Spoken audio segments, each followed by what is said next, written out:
Zeitguide. This is my content platform. My company is Grossman and Partners, and what we do is our mission is to guide leaders through our constantly changing culture and empower them to stay connected, relevant, and prolific.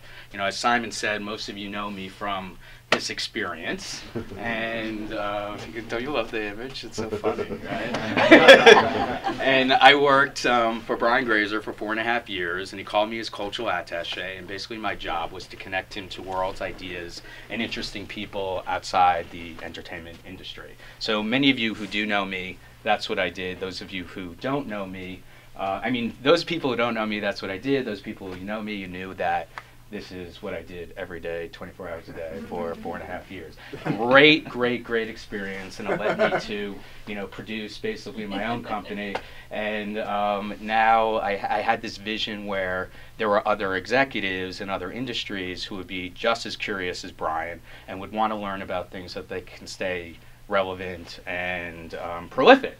I was wrong. This was in 2008, and I met with people who are like heads of hedge funds, venture capitalists, and they would look at me like I was crazy, and that they would say, "Dude, like that job doesn't exist. Go back to Hollywood." But I didn't want to do it. I wanted to, grow this business in New York, and luckily for me, the world changed. And in 2008, as you know, the economy collapsed, and then everybody was being disrupted by startups and digital transformation, and the world became flat. And then I basically turned this like luxurious job where I was thought of as a luxury to a necessity. And now I work with companies and their bosses in all different industries. And basically what Emma Jacobs said in the Financial Times piece is that we basically pitched to our clients that we can teach them how to become the company that would put them out of business.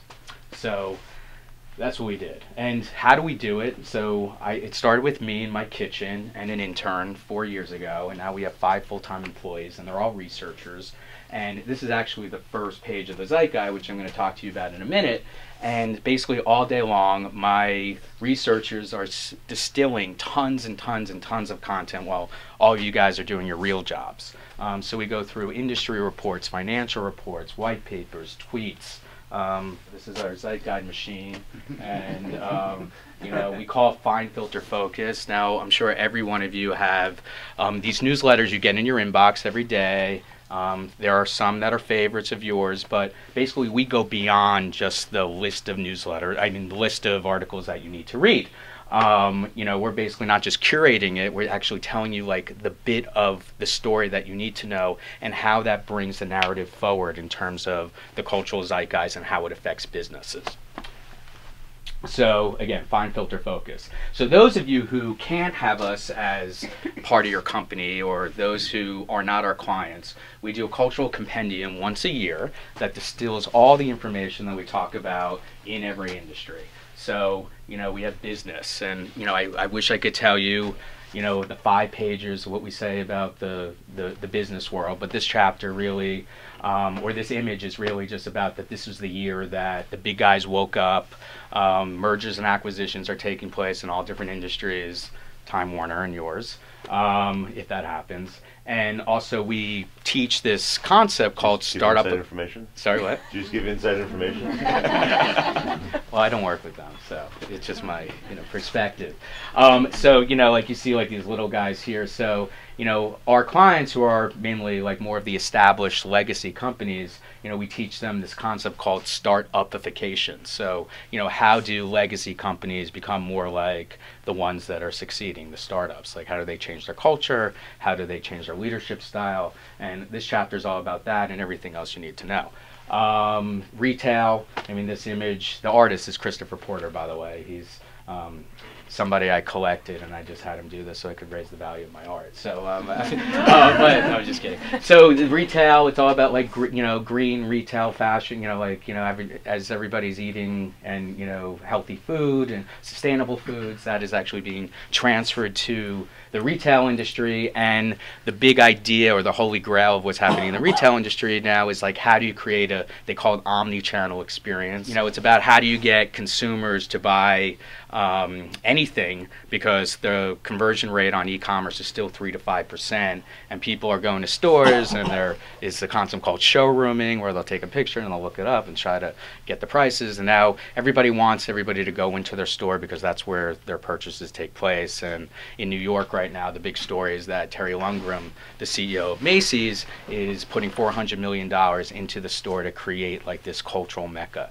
So that's what this chapter is about, really. This is most of your business. This is about content shock. In a world of so much content, how do you break through? It's crazy. It's a lot more opportunities for you, but it's hard for the consumer. Marketing, the big thing right now is about the automation. If you guys are in TV and in video, it's about the automation of buying and selling advertising. And if you ever looked in buying, let's say, like a watch, that watch will follow you on every website, and it's called programmatic advertising because they use the data and they basically give you that advertisement literally in 100 milliseconds or less, the time it takes, even less than the time it takes to load up your website. So that's what's happening in the marketing world. There's other things. In fact, Bettina, who's here, opens the chapter. We'll talk to her about that, but marketing is a bad word. Everybody's using the word engagement now. Art. I don't know too much, if you guys know too much about what's happening in the art world. We have Bettina Korik again here to talk about that, but you know what, I'm just going to let her talk about that. But you'll understand this after this conversation. Health, there's this thing called teledoc, everything's going digital, blah, blah, blah. How does it affect your health? The most interesting part that I love about this section is this whole movement called, it's like the good death movement. It's like, how people are saying, like, why should I live, having like these horrible diseases, and like why don't we just like embrace death as a reality and actually celebrate it. So I think that's really interesting of like in conversation in the culture right now. Food, as natural as we want everything to be, a big conversation right now is about GMOs. You guys are fighting for it. We have Adele Yellen here who knows a lot about food. I'll introduce her in a second, but there's the food chapter, science, everything's drones. And as a member, you not only get this book, both the digital version and the electronic version, and by the way, you'll all see on your way out, please take a postcard because we're giving free access to the Zeitguide to everybody in this room. Not the print copy. You could buy that. It's really expensive though, but it's worth it. And so every week we update the conversation. So last week we actually did Zeitguide to net neutrality, and we do Zeitguide to virtual reality, and Zeitguide to oil, and Zeitguide to music streaming, and like 700 words or less. We basically give you the cliff notes. So that's really like our competitive edge. This is why people hire us, because you guys just don't have, everybody just doesn't have the time to really read everything. It's not your fault. You're not lazy. There's just too much out there. And our job, like I said, you guys have real jobs, is this is what we do every day. So I am honored, and thank you to William Morris Endeavor and the people who are here to be on the panel, to kind of like bring this Zeitguide to life. Sorry. If you feel like this is going to be like another thing that you have to read, like in the New York Times, even Khalees said that it's super easy to read. They don't use confusing words that I have to think hard about when I'm just trying to figure out what the hell's going on, like video games or whatever. So it's definitely the Cliff Notes version.